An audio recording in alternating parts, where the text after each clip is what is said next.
We had an absolutely horrific terror attack over the weekend in Iraq.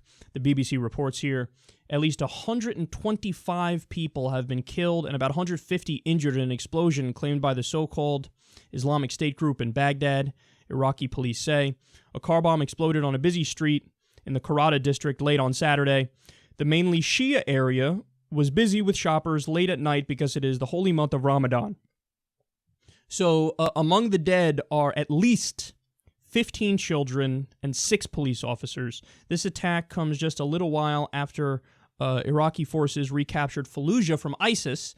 So they're viewing this as like, oh, they're turning it around and now it's a revenge attack. It's a retribution attack because they just lost some land. It looks like they're struggling. So infiltrate into areas that are, obviously not under ISIS control and do some suicide bombing attacks. They continue here. A second bomb also exploded at about midnight in a predominantly Shia area north of the capital, killing another 5 people. Now, understand that this is also after a string of suicide bombings in Lebanon, mostly targeting Shias. And listen to this. These are just the attacks in Iraq in 2016 by ISIS. June 9th, 2016, at least 30 people killed in and around Baghdad in 2 suicide attacks claimed by ISIS. May 17, 2016, 4 bomb blasts kill 69 people in Baghdad. 3 of the targets were Shia areas.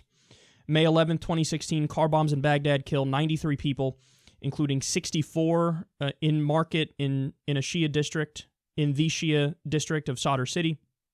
May 1st, 2016, 2 car bombs kill at least 33 people in the southern city of Samawa. March 26, 2016, suicide attack targets football match in central city of Iskandaria, killing at least 32.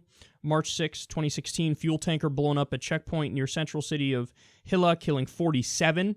February 28, 2016, twin suicide bomb attacks hit a market in Sadr City, killing 70.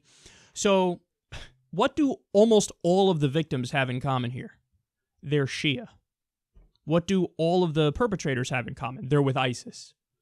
So you have this radical, extremist, fundamentalist version of Sunni Islam, Wahhabism or Salafism, and they have made it so that now Shia in Iraq and elsewhere, like I said, in Lebanon and in Syria too, they're under siege. They're just under siege. So what we have is a situation where it's not Muslims versus, the West. We have a situation where it is Salafi jihadists. That's one way to describe it. Or you could just call it radical Islam or fundamentalist Islam versus everybody else.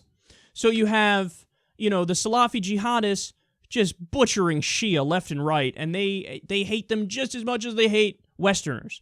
You also have them killing other Sunnis who are, obviously don't buy into their exact version of Islam. So in the disastrous attack in the Turkish airport, they were trying to get in to attack mostly Westerners and foreigners, but they ended up exploding their suicide vests at the gate, killing mostly Turkish citizens, mostly Sunni Muslims. So if you're a moderate Sunni, if you are a Shia, if you're any other particular version or strain of Islam that's not Salafi jihadism, you're under attack by ISIS. And obviously, if you're an infidel, if you're somebody, a Westerner, if you're secular, if you're liberal, if you're an atheist, you're under attack. So it's Salafi jihadism versus everybody. And obviously, what we're dealing with here is a fervently brainwashed group that truly believes that they're acting for God, and they think this is a holy war, and that's why you're either with us or against us. This is as fundamentalist as fundamentalism gets.